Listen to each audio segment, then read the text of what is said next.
Halo, hari ini bukan hari yang biasa. Di setiap sudut negeri, kita mengenang dan merayakan mereka yang telah menyalakan cahaya dalam gelapnya ketidaktahuan para guru. Dalam edisi spesial siniar ini, kita tidak hanya berbicara tentang profesi, tapi tentang panggilan jiwa. Tentang mereka yang memilih untuk mengabdi, membimbing, dan membentuk masa depan bangsa lewat ilmu dan keteladanan.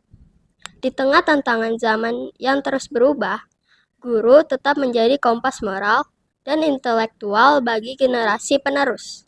Maka, hari ini, mari kita dengarkan kisah, harapan, dan inspirasi dari para pendidik yang tidak pernah lelah menyalakan semangat belajar. Inilah siniar Hari Guru. Hari ini kami kedatangan tamu spesial, Joseph Galur Krisya Pandago. Halo Pak, hari ini kami akan sedikit berbincang-bincang tentang pembelajaran di sekolah. Sebelumnya, Bapak mengajar di kelas berapa? Bapak saat ini mengajar di kelas 6.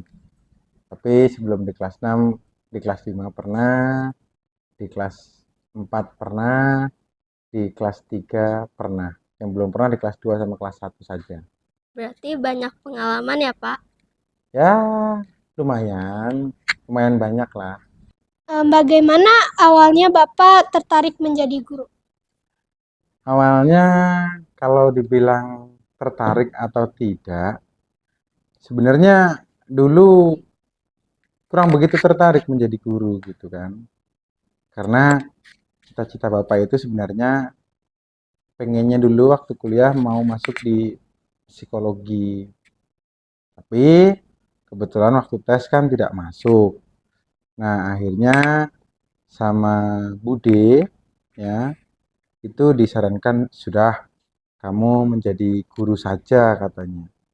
Karena diberikan gambaran, oh guru itu nanti pekerjaannya seperti ini, kemudian peluang kerjanya seperti ini. Itulah awal kisahnya. Ya. Apa motivasi Bapak sehingga menjadi guru? Motivasinya dulu itu sebenarnya ya karena melihat latar belakang dari Bude Bapak. Kebetulan Bude sama Pade Bapak itu dua-duanya menjadi seorang guru. Meskipun orang tua Bapak pun bukan menjadi seorang guru. Nah, dari situ Bapak lihatlah, oh ternyata menjadi guru itu menyenangkan juga. Karena apa? Karena setiap harinya berinteraksi bersama dengan makhluk hidup begitu. Artinya ya kalian-kalian inilah, ya kan? Jadi ya ada lika-likunya lah pastinya. Kalau tantangan Bapak saat menjadi guru, adakah? Tantangannya banyak ya sekarang ini.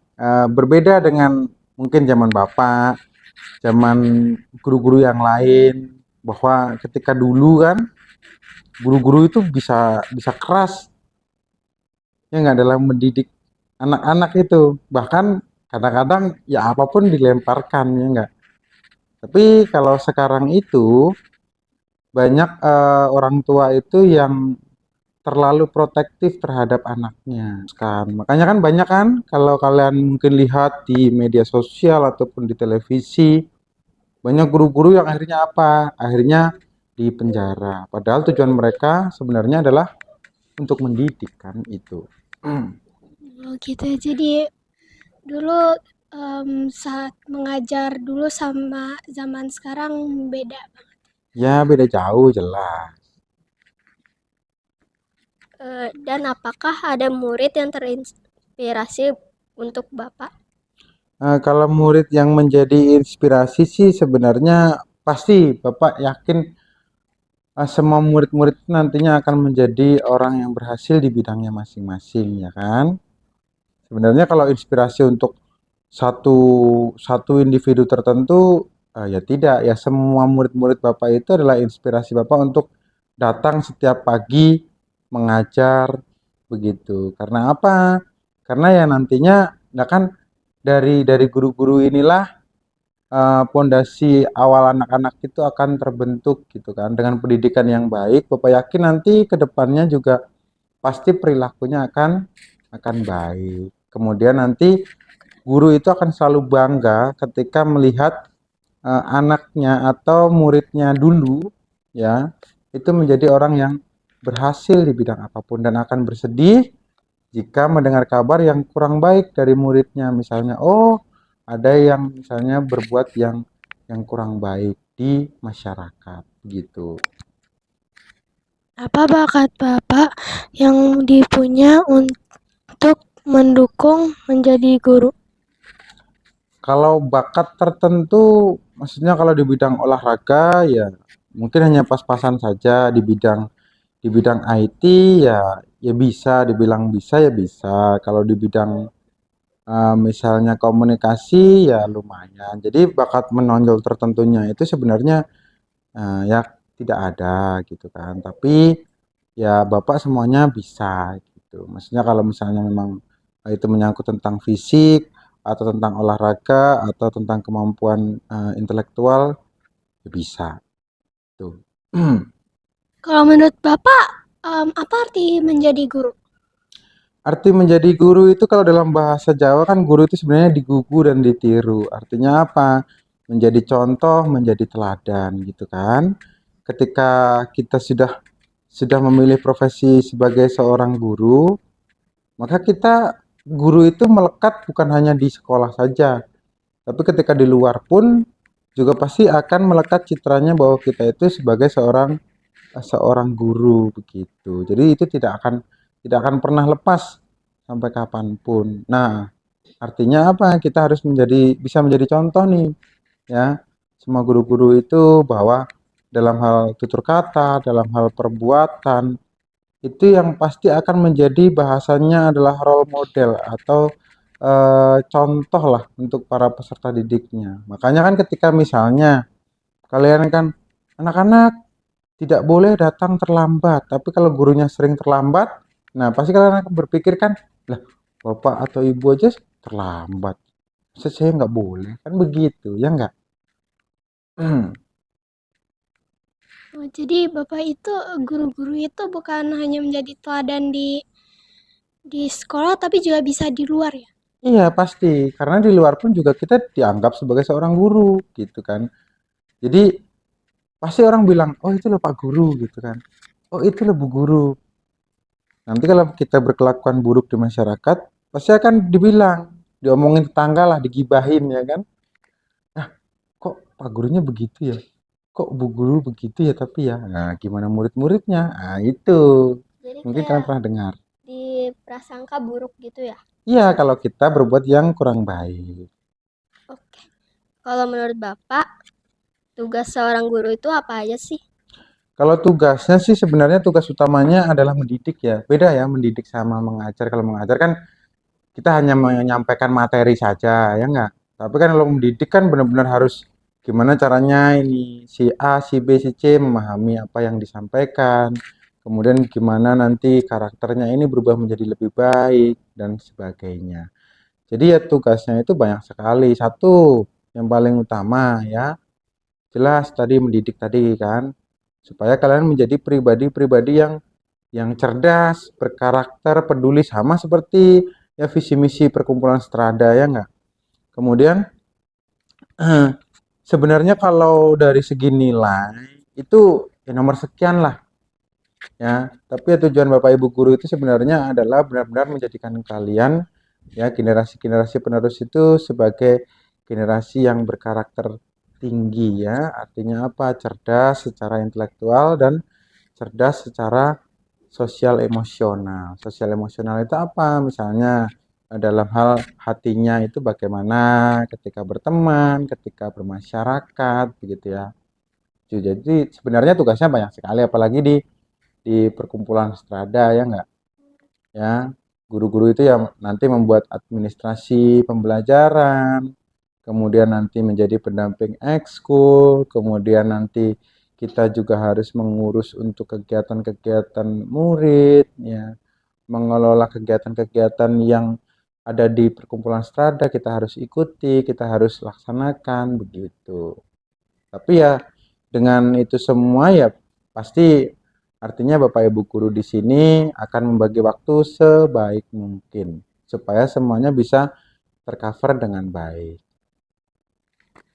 Sebenarnya murid-murid itu harus mengikuti nilai dasar strada gak sih? Harus, karena kan kita kan bernaung di bawah perkumpulan strada. Jadi apa yang ingin Bapak Ibu guru bentuk ya harus sesuai dengan visi misi perkumpulan strada tadi.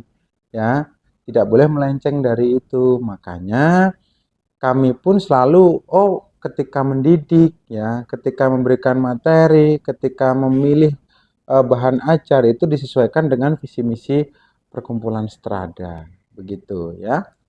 Apakah pekerjaan menjadi guru hanya di sekolah saja atau di rumah juga? Nah, bagaimana? Apakah pekerjaan menjadi guru cuma di sekolah saja atau di rumah juga? Pekerjaan menjadi guru itu bukan hanya di sekolah sebenarnya. Ya, di rumah pun kita juga menjadi guru. Kalau misalnya kayak Bapak yang sudah punya istri, punya anak, kan juga menjadi guru untuk anak Bapak, ya enggak?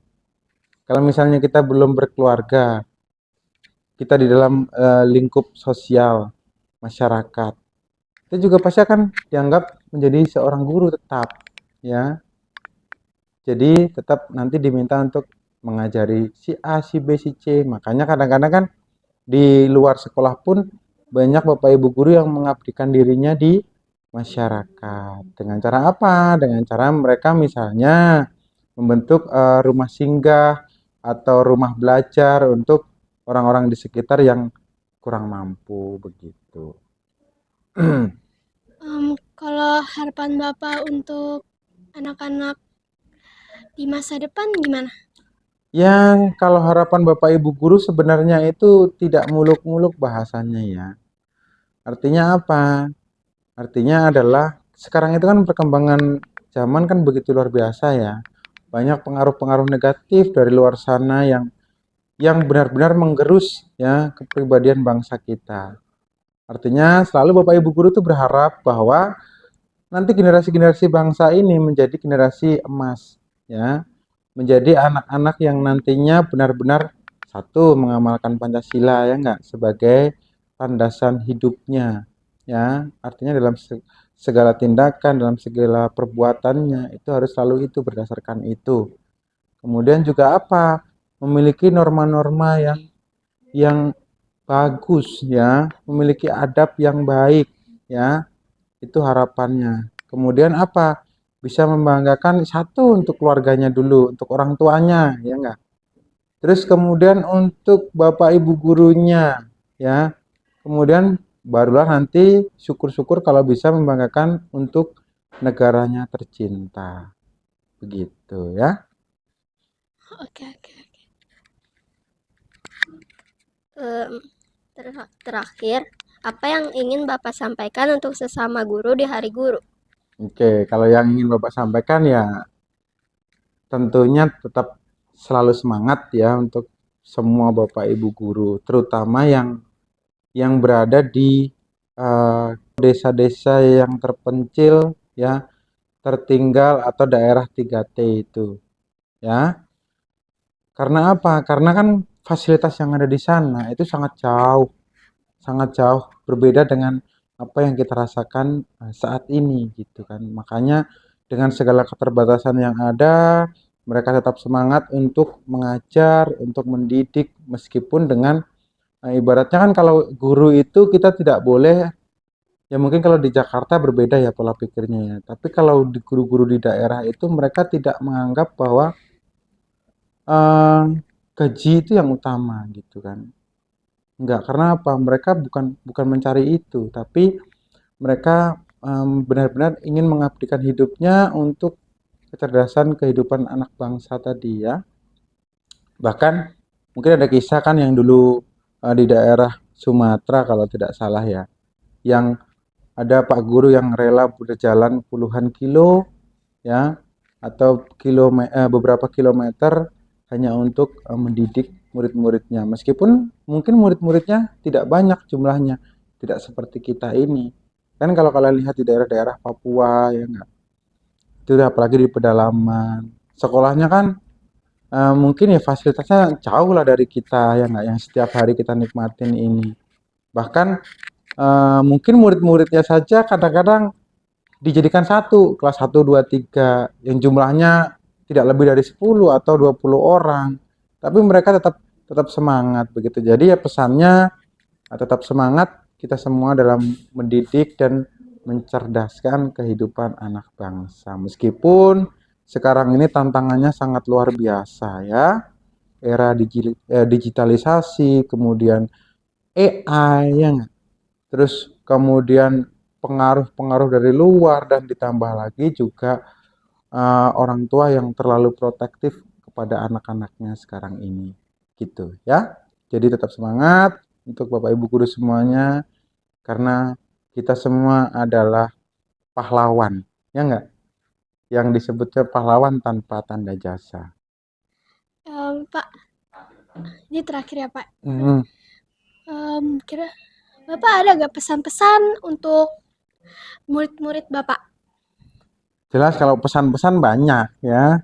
Saya beberapa aja. Ya, yang tentunya kalau di kelas 6 ini kan terlebih lagi kita itu kan mau menghadapi ujian dan ujian ya atau asesmen ya. Jadi ya tetap semangat belajar, tidak boleh mudah menyerah ya dengan keadaan, dan juga satu lagi yang paling penting itu adalah jangan terlalu mengandalkan dengan AI atau kecerdasan buatan karena bisa membuat kemampuan berpikir kritis kita itu tumpul. Jadi seakan-akan kita hanya mengandalkan saja ada ChatGPT misalnya, ada Gemini dan lain sebagainya. Jadi usaha untuk kita benar-benar berpikir sendiri, menemukan, memecahkan masalah dengan solusi sendiri itu jadi berkurang. Jadi ya itu tadi, tetap semangat belajar dan menjadi pribadi-pribadi yang membanggakan, terutama kalau di sekolah untuk guru-gurunya masing-masing ya.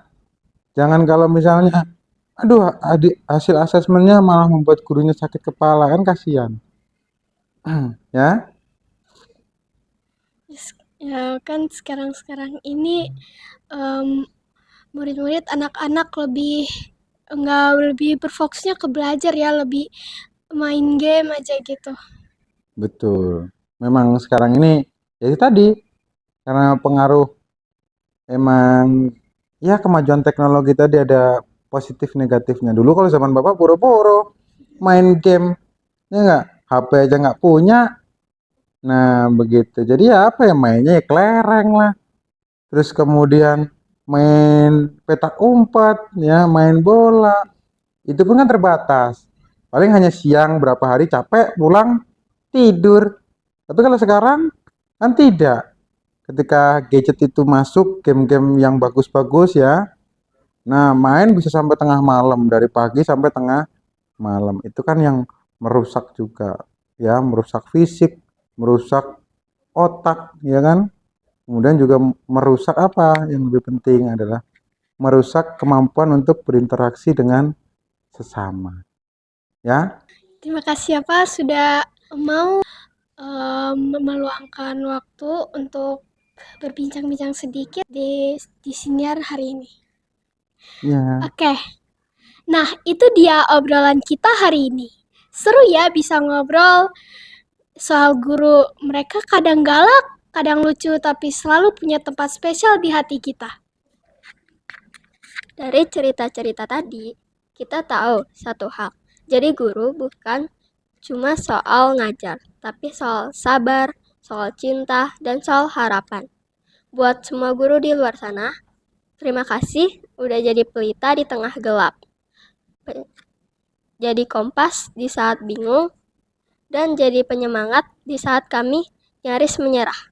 Semoga senior ini bisa menjadi hadiah kecil bagi kami. Kami mengucapkan Selamat Hari Guru. Terima kasih.